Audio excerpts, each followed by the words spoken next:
Ça ne change rien à l'état de cette personne parce qu'elle continue d'être en rébellion avec Dieu. Le mot rébellion n'est pas toujours accompagné de violence comme nous le concevons. Hein? Quelqu'un est en rébellion, il est fâché, il sort les armes et il vient se battre. Non. Le simple fait de refuser d'obéir à Dieu fait en sorte que la personne est en rébellion. Le simple fait de ne pas obéir à Dieu fait en sorte qu'on est en rébellion. C'est simple comme ça. Le diable est en rébellion parce qu'il n'a pas obéi à Dieu. Sa désobéissance est une rébellion contre la volonté de Dieu. Lorsque Dieu appelle quelqu'un et que ce quelqu'un ne répond pas à son appel, il est en rébellion avec Dieu. On ne parle pas d'un état de violence, on ne parle pas de quelque chose qui va difficile, là, mais on parle juste de rébellion, de ne pas être en obéissance à Dieu. La Bible nous apprend que Satan s'est rebellé contre Dieu en voulant prendre sa place. Satan a dit, un jour je vais m'asseoir sur le trône de Dieu. Aujourd'hui, il vit dans la désobéissance et refuse de se repentir. Qu'est-ce que ça ferait si le diable se repentirait? Je vous laisse répondre personnellement à cette question-là. Donc, il y a donc une condamnation qui est émise contre la personne du diable. Une condamnation qui est émise. De même, une personne qui refuse d'obéir à Dieu par choix ou ignorance, il y a une condamnation qui est émise sur sa tête. Quelqu'un va dire, oui, mais c'est par ignorance. Dieu connaît toutes choses. Dieu sait toutes choses. Pour nous, ça peut sembler de l'ignorance, mais Dieu nous appelle tous. Il nous appelle tous.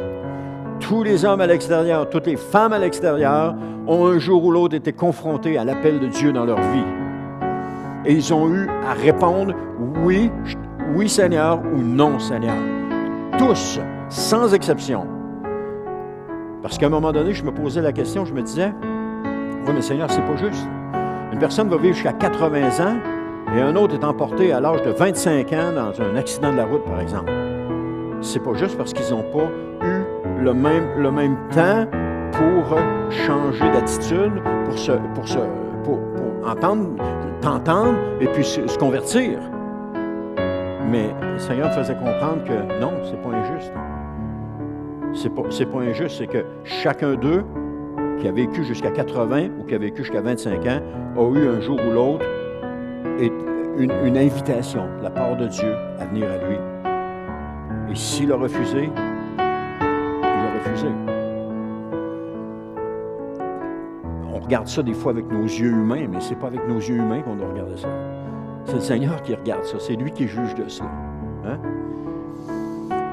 Amen. De même, une personne qui refuse d'obéir à Dieu par choix ou ignorance a une condamnation qui est émise sur elle. Comme une personne qui a fait un méfait au pays puis qui s'est enfui dans un autre pays. Il y a une condamnation qui est émise contre cette personne-là.